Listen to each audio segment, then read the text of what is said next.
Fat, body fat, extra body weight, है ना, तो ये सभी ये समस्याएं लेकर के आते हैं। तो उनमें से एक जो समस्या है वो मोस्ट प्रोमिनेंट है, जो कि हमारा आज का टॉपिक ऑफ डिस्कशन भी है, वो है बोन एंड जॉइंट हेल्थ। हम सब जानते हैं कि हमारा जो स्केलेटल है, हम हर पर्सन का अलग अलग साइज का, अलग अलग स्ट्रेंथ का होता है, डिपेंडिंग ऑन कि उस पर्सन की हाइट क्या है और उसका आइडियल वेट क्या होना चाहिए, उसके अकॉर्डिंग उसका स्केलेटल सिस्टम होता है। अगर वो बचपन से उसे सही डाइटिंग मिली है, सही उसे न्यूट्रिशन मिला है, तब अगर बचपन से ही कुछ डेफिशिएंसी रही है, लाइक कैल्शियम की डेफिशिएंसी रही है, लाइक विटामिन डी की डेफिशिएंसी रही है, या मैग्नीशियम की भी छोटी सी डेफिशिएंसी रही है, प्रोटीन की कमी रही है ना, तो अगर ये कुछ कमियां रही हैं तो क्या होगा कि वो प्रॉपर जो डेवलपमेंट होना चाहिए था, जिस लेवल का 100% अगर डेवलपमेंट होना चाहिए था, तो 90 हुआ, 80 हुआ, 70 हुआ या 60 हुआ। ऊपर से अगर अब हम ओवरवेट हैं, यानी कैरी करने के लिए जो सिस्टम बनना था उसके ऊपर अगर हम 1.25 गुना 1.5 गुना लोड डाल रहे हैं, अगर हमारा आइडियल वेट 60 होना चाहिए और अगर हमारा 80 है ना, दैट मीन्स कि हम उस पर करीब करीब 33% एक्स्ट्रा जो लोड है वो डाल रहे हैं। अगर हमारा आइडियल वेट 70 होना चाहिए था और अगर हमारा 100 kg है, तो हम 30-40% उस पर एक्स्ट्रा बैगेज, एक्स्ट्रा लोड डाल रहे हैं, है ना। अब आप अपने आप की हम कल्पना कर सकते हैं कि अगर हम कहीं कोई चढ़ाई पे जा रहे हैं, मान लो हम कहीं जा रहे हैं, पैदल जा रहे हैं या कहीं जा रहे हैं, हमारे पास एक बैग है 20 किलो का, जिसको कि हम कैसे जैसे करके कैरी कर पा रहे हैं, है ना। अगर वो बैक कर दिया जाए 30 किलो का, वो बैक कर दिया जाए 40 किलो का, आप में से किस किस ने पैदल यात्राएं करी हैं, अपना शो कर सकते हैं आप, ऐसे हैंड रेज कर सकते हैं, पैदल यात्राएं किस किस ने करी हैं। उनको रियलाइज होगा कि वजन का क्या इंपॉर्टेंस है जब हम एक लंबी जर्नी पे जाते हैं ना। एक पानी की बोतल भी एक वक्त के बाद भारी लगने लग जाती है ना। तो वो पैदल यात्राएं जिन्होंने करी है उनको एहसास होगा। तो मैं इस एग्जांपल से ये रिलेट कर रहा हूं कि जो एक्स्ट्रा वेट है वो हमारे बोन एंड जॉइंट हेल्थ को किस तरह से प्रभावित करता है ना। और एक्स्ट्रा बॉडी फैट है, दैट सिंपली मींस कि आपकी जो डाइट है वो बैलेंस नहीं है। यस और नो? अगर आपकी डाइट बैलेंस होती है, हमारी डाइट, तो हमारे एक्स्ट्रा बॉडी फैट नहीं होता। मतलब हमारी डाइट बैलेंस नहीं है, अनबैलेंस डाइट है, सेडेंटरी लाइफस्टाइल है, दैट्स व्हाई कि हम एक्स्ट्रा बॉडी वेट कैटेगरी में या ओवरवेट कैटेगरी में हैं। और वो है तो मतलब प्रॉपर न्यूट्रिएंट्स भी नहीं मिल रहे हैं। अगर जितना प्रोटीन चाहिए, जितना कैल्शियम, विटामिन डी, मैग्नीशियम, जितना ओमेगा 3 अनसैचुरेटेड फैट, जितना वाटर, तो ये चीजें तो मिल नहीं रही। ऊपर से है ना, एक वो बोलते हैं ना, एक कहावत है कि एक तो कुछ बोलते हैं, भूल गया मैं, याद नहीं आ रहा, चलो याद आ जाएगा। तो उससे क्या है कि यानी डबल लॉस हो गया कि एक तो एक्स्ट्रा बॉडी वेट कैरी कर रहे हैं, ऊपर से जो है न्यूट्रिएंट कम हो रहे हैं, तो जॉइंट एंड हेल्थ जो है वो पूरी तरह प्रभावित होगी। और प्रभावित होगी तो वो हमें कैसे से होगी? हमारे बोन्स एंड जॉइंट बोलने वाले तो है नहीं, या हमें कोई व्हाट्सएप तो करने वाले हैं नहीं कि बस भाई अब कुछ कर लो, दया कर लो कुछ, है ना, हमारे ऊपर। तो वो क्या करेंगे, वो अपने सिम्टम्स शो करेंगे, वो अपने लक्षण शो करेंगे। उन लक्षणों में क्या है? उन लक्षणों में शामिल है सबसे पहले नी जॉइंट पेन और बैक पेन, है ना, घुटनों का दर्द और हमारी बैक का दर्द। क्योंकि बॉडी वेट को कैरी करने में और हमारे जो बॉडी वेट को अलाइनमेंट करने में इन दो चीजों का ज्यादा इंपॉर्टेंट रोल है, हमारा नी जॉइंट और हमारे बैक वाले जो जॉइंट्स है, यानी बैक पेन। तो बैक पेन और नी जॉइंट पेन के रूप में वो चीज रिफ्लेक्ट होती है कि समथिंग इज गोइंग रॉन्ग। तो अगर हम उसको टाइमली ठीक करते हैं, उसकी दिशा में, सही दिशा में प्रयास करने स्टार्ट करते हैं, तब तो फिर भी रिकवरी के चांसेस हैं। अगर हमने वो रियलाइज नहीं किया और हमने लेने स्टार्ट कर दिए सेल्फ मेडिकेशन, यानी पेन किलर्स, नीले पत्ते वाली गोली, हरे पत्ते वाली गोली, उससे सुकून मिल जाता है 2, 4, 6 घंटे, तो वो अपने पास ही रखनी स्टार्ट कर दी, घर में रखनी स्टार्ट कर दी, और जब जब आवश्यकता पड़ी तब तब वो लेके हम अपनी लाइफ को निकालते रहे, और वो जो गड़बड़ियां हम कर रहे थे वो जारी रही। तो धीरे धीरे क्या होगा कि स्थिति खराब होती चली जाएगी, और फिर वो जो एक लाइफस्टाइल डिजीज थी, एक इंडिकेशन था अपनी लाइफस्टाइल को ठीक करने का, वो किस में तब्दील हो जाएगा? वो एक ऑर्गेनिक डिजीज में तब्दील हो जाएगा। पता चला कि ऑस्टियोआर्थराइटिस हो गया है, पता चला कि गाउट हो गया है, पता चला कि जॉइंट्स का जो फ्लूइड है वो कम हो गया है, एंड नाउ फिर जॉइंट रिप्लेसमेंट तक की नौबत आ जाती है। तो इस तरह से हम ट्रैप में फंस जाते हैं, इस तरह से एक विशियस साइकिल है। तो हमें शुरू से ही अवेयर रहना चाहिए और शुरू से ही हमें ध्यान रखना चाहिए उन लक्षणों का भी और इन समस्याओं का भी। और ध्यान हम कैसे रखेंगे, कैसे रख पाएंगे? ध्यान हम तब रख पाएंगे जब हमें खुद को नॉलेज होगा, थोड़ा आइडिया होगा, ज्ञान होगा, और वो आएगा ये वाला पार्ट सेशन पूरा अटेंड करने से, पूरा सुनने से, रेगुलरली, है ना। क्योंकि रोज रोज डिफरेंट काइंड ऑफ टॉपिक्स पे डिस्कशन यहाँ पे हम करते हैं और एक इजी वे में डिस्कशन करते हैं, सो दैट कि सबको समझ में आ पाए और सबकी लाइफ में वो चीज कुछ पॉजिटिव इम्पैक्ट लेके आ पाए, है ना। तो लगातार अगर हम सुनते जाएंगे तो हमें खुद की बॉडी के बारे में काफी सारा नॉलेज होने लग जाएगा, हम अपने आप को जानने लग जाएंगे। प्रॉब्लम अभी ये है कि हम अपने आप को जानते नहीं है, हमारी बॉडी को हम जानते नहीं है कि ये क्या जो सिस्टम है ये विधाता ने बना दिया है और ये कैसे फंक्शन करता है, इसकी क्या क्या रिक्वायरमेंट्स हैं, एंड इसको ज्यादा से ज्यादा हम कैसे चला सकते हैं बिना समस्या में फंसे हुए, है ना। कि ये अपने पे डिपेंड करता है कि एक 40 साल 50 साल का व्यक्ति अपना बॉडी सिस्टम खराब कर चुका है, उसका बॉडी का फिजिक इतना खराब हो चुका है, और एक 70 साल का पर्सन भी यंग की तरह एकदम एनर्जेटिक लाइफस्टाइल डिजीज फ्री हो सकता है ना। तो ये सारा चीज आएगी नॉलेज से। तो अब नॉलेज पे हम बात करते हैं। तो फर्स्ट ऑफ ऑल हमारी बोन जो है वो किससे बनी होती है? कमेंट बॉक्स में लिख सकते हैं कि बोन हमारी किससे बनी होती है।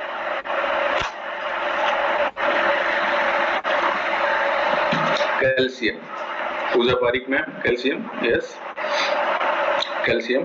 सो बोन जो है हमारी वो कैल्शियम की बनी होती है, बिल्कुल सही। लेकिन जो उसका बेसिक जो स्ट्रक्चर है, बेसिक जो फ्रेमवर्क है, वो बना होता है प्रोटीन का। और कौन से प्रोटीन का? कोलेजन प्रोटीन का फर्स्ट ऑफ ऑल एक फ्रेमवर्क बनता है। आप सबने बिल्डिंग बनते हुए देखी होगी, उसमें जो सरियों का जाल होता है, वायर आपस में बंधे हुए, फिर उसके अंदर सीमेंट कंक्रीट का मिक्सचर डाल के उसको रेडी किया जाता है। तो आप यूं समझ सकते हैं कि वो जो सरियों का जाल है यानी बेसिक फ्रेमवर्क है, वो क्या है? वो कोलेजन है। और वो जो सीमेंट और कंक्रीट डाला जा रहा है वो है कैल्शियम विद लिटिल मैग्नीशियम, और थोड़े थोड़े कुछ और चीजें भी उसके अंदर होती है। तो इस तरह से बनता है। अब उस कैल्शियम को अगर हम निकालें, यानी उस सरिये वाली स्ट्रक्चर से अगर हम कैल्शियम को निकालना शुरू कर दें, थोड़ा थोड़ा कम होने लग जाए, तो क्या होगा? उसकी स्ट्रॉन्गनेस जो है वो कम होती चली जाएगी और फिर धीरे धीरे वो चीज वीक होती चली जाएगी, भुरभुरी होती चली जाएगी। सिमिलरली अगर हमारी डाइट में, हमारी लाइफ में कैल्शियम की कमी है ना, सारी बोन्स पे कैल्शियम और कंक्रीट जमा हुआ है, हमारा कैल्शियम जमा हुआ है सारी बोन्स में। तो काफी सारा जितना कैल्शियम हमारी बॉडी में रहता है उसका मोर देन 90% बोन्स में रहता है। अब अगर हमारी डाइट में कैल्शियम की कमी है तो होगा क्या कि बॉडी में कैल्शियम के और भी बहुत सारे फंक्शन है। एज ए आयन, हमारे ब्लड में भी कैल्शियम रहता है, कैल्शियम आयन, है ना। तो बहुत सारे उसके फंक्शन है, मसल कॉन्ट्रैक्शन में फंक्शन है, जगह जगह पे कैल्शियम आयन के फंक्शन है। और ब्लड का कैल्शियम लेवल जो है वो इतना इंपॉर्टेंट है कि उसकी जो कंसंट्रेशन है वो एक्यूरेट रखनी जरूरी है। अगर वो जरा भी ऊपर नीचे होती है, that simply means death. Blood में कैल्शियम का, ब्लड में सोडियम का, ब्लड में क्लोराइड का, यानी आयंस का, इलेक्ट्रोलाइट्स का एक फिक्स अमाउंट रहता है, उतना ही रहता है।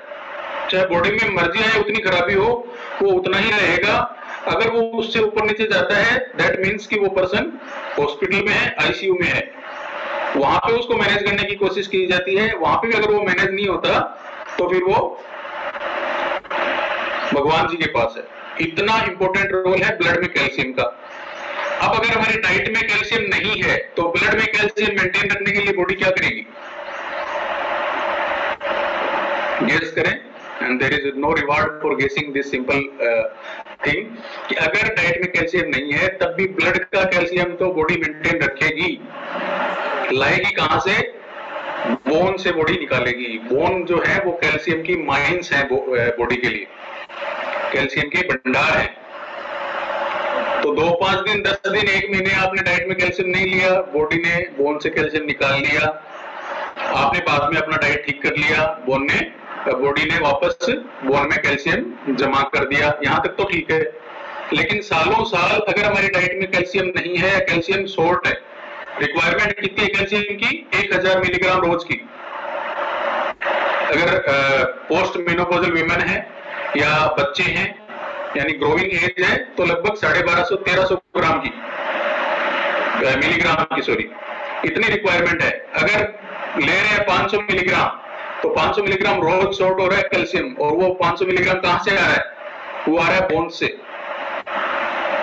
तो अल्टीमेटली बोन जो है वो वीक होती चली जाती है। और इसके अंदर एक जो हार्मोन है, जो खास करके फीमेल हार्मोन ईस्ट्रोजन है, वो इस प्रक्रिया के अंदर काफी इंपॉर्टेंट रोल जो है वो प्ले करता है। इसलिए ऑस्टियोपोरोसिस की जो समस्याएं हैं वो विमेन में, फीमेल्स में ज्यादा कॉमन है ना। वो इस प्रक्रिया को, बोन्स को मजबूत रखने में उसका रोल है एस्ट्रोजन का। फिर जैसे ही वो एस्ट्रोजन लेवल कम होता है पोस्ट मेनोपॉजल विमेन में, तो फिर क्या होता है कि ये प्रक्रिया फास्ट हो जाती है, बोन से कैल्शियम निकलने वाली, और उस बीमारी का जो नाम है वो बन जाता है ऑस्टियोपोरोसिस। पोर मतलब छोटे छोटे छिद्र होते हैं, और इतने माइक्रो उसमें सूक्ष्म छिद्र बन जाते हैं बोन में कि उसकी जो स्ट्रेंथ है वो कम हो जाती है। कुछ है नहीं मेरे पास। जैसे ये अगर बोन है, तो इसको अगर आप डायरेक्ट यूं तोड़ने की कोशिश करेंगे तो नहीं टूट रही है, अगर वो एक नॉर्मल बोन है। लेकिन अगर ऑस्टियोपोरोसिस की बोन है, तो बारीक बारीक बारीक बारीक पूरी बोन के अंदर छिद्र हो चुके हैं और ये कमजोर हो चुकी है। आप इसको यूं तोड़ोगे तो टूट जाएगी। तो फिर क्या होता है, बाथरूम में पैर फिसला, घर के आंगन में पैर फिसला, थोड़ा सा झटका लगा और रिजल्ट होता है फ्रैक्चर। जबकि मजबूत बोन थी तब खूब गिरते पड़ते थे, कुछ नहीं होता था। तो ये एक तरह की बीमारी एग्जाम्पल से समझे। तो कैल्शियम हमने मेंटेन नहीं किया, बॉडी ने बोन से कैल्शियम निकाला, अब बोन में वापस कैल्शियम डिपॉजिट करने का जो काम है, और हमने डाइट में कैल्शियम लिया, उसको एब्जॉर्ब करने का काम है, यानी डाइट से पेट में हमारे कैल्शियम गया, उसको वहां से ब्लड में डालने का जो काम है, वो एक बहुत ही इंपॉर्टेंट विटामिन करता है। तो वो जो विटामिन है वो कौन सा है? यस, उदयकांत सर ने लिख दिया, विटामिन डी। विटामिन डी जो है ये कैल्शियम का अच्छा फ्रेंड है, और ये कैल्शियम की जगह जगह मदद करता है। फर्स्ट ऑफ ऑल मदद करता है, हमने डाइट में कुछ भी कैल्शियम खाया, मान लीजिए हमने आधा लीटर दूध पिया, यानी 500 मिलीग्राम, जो मिल्क जो है 250 ml मिल्क में 250 मिलीग्राम कैल्शियम होता है। सिंपल कैलकुलेशन, 250 ml दूध, 250 मिलीग्राम कैल्शियम, 500 मिलीलीटर दूध, 500 मिलीग्राम कैल्शियम, 1 लीटर दूध, 1000 मिलीग्राम कैल्शियम। तो मान लीजिए किसी पर्सन ने दूध पिया, बट उसको विटामिन डी की डेफिशिएंसी है, उसकी बॉडी में विटामिन डी नहीं है, तो 500 मिलीलीटर अगर दूध पिया, 500 मिलीग्राम कैल्शियम ब्लड में आना चाहिए था, क्योंकि उसमें उतना था, प्रॉपर डाइजेशन और एब्जॉर्प्शन होता। तो बट पता चला कि उसमें से 200 ही आया, 300 बाईपास। तो क्या वो दूध वाला कैल्शियम उस पर्सन के काम आया? नहीं आ पाया ना, उतनी रिक्वायर्ड जितनी अमाउंट थी उसमें। तो विटामिन डी जो है वो वहां से एब्जॉर्ब कराता है और ब्लड में लेके आता है। फिर ब्लड में आने के बाद में क्या होगा कैल्शियम का, कि ब्लड से भी वो बोन्स तक डिपॉजिट करवाता है। 2 स्टेप हो गए कैल्शियम के, डाइट से आया ब्लड में, और ब्लड से गया बोन में।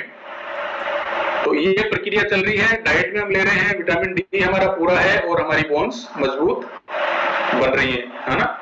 और दूसरा, डाइट में कम है, विटामिन डी कम है, या डाइट में हमारा ठीक है, विटामिन डी कम है, तो अल्टीमेट रिजल्ट जो है वो हमें नहीं मिल पाएगा। तो इस कैल्शियम की इस प्रक्रिया को समझने की जरूरत है। और ये जो हमारी डाइट है, दूध मैंने बता दिया, दूध है, दही है, यानी डेयरी प्रोडक्ट है, सब में कैल्शियम है। ये काफी कॉमन और काफी अच्छा सोर्स है, डिपेंडिंग ऑन रिक्वायरमेंट और अवेलेबिलिटी। अगर सही दूध जो है वो अवेलेबल है, बट अगर दूध की क्वालिटी या उसके सोर्स के बारे में आप श्योर नहीं है, तो काफी सारा मिलावटी कार्यक्रम भी मार्केट में चल रहा है। वो पता नहीं क्या क्या सरफ और साबुन मिला के दूध बना रहे हैं लोग, तो उसमें वो कैल्शियम आपको नहीं मिलेगा, उसमें केमिकल्स मिलेंगे। तो फिर हम क्या कर सकते हैं, अल्टरनेट सोर्स और हैं, अच्छे सोर्स हैं, जैसे कि चिया सीड्स। चिया सीड्स जो है उसके अंदर काफी अच्छी मात्रा में करीब 45 ग्राम अगर हमारा चिया सीड है तो उसके अंदर 250 मिलीग्राम हमें कैल्शियम मिल जाएगा। ऐसे ही सेसम सीड्स यानी तिल भी है, उसके अंदर काफी अच्छी मात्रा में कैल्शियम है।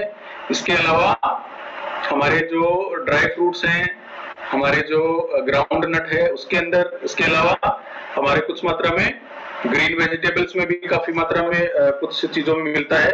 और उसके अलावा जो एक चीज होती है, हमारे जो मोटे अनाज है जैसे कि रागी है, बाजरा है, इनमें भी कैल्शियम अच्छी मात्रा में होता है। तो हम एक चीज पे डिपेंडेंट नहीं रह सकते एक्चुअली, है ना। ऐसा नहीं हो सकता कि हम एक चीज चिया सीड खा रहे हैं बस इसी से कैल्शियम पूरा करेंगे, क्योंकि इन सारी जो न्यूट्रिशन के जो प्रोडक्ट हैं खाने के, इनके अंदर और भी काफी सारी चीजें हैं, उनको भी हमें मैनेज करना है।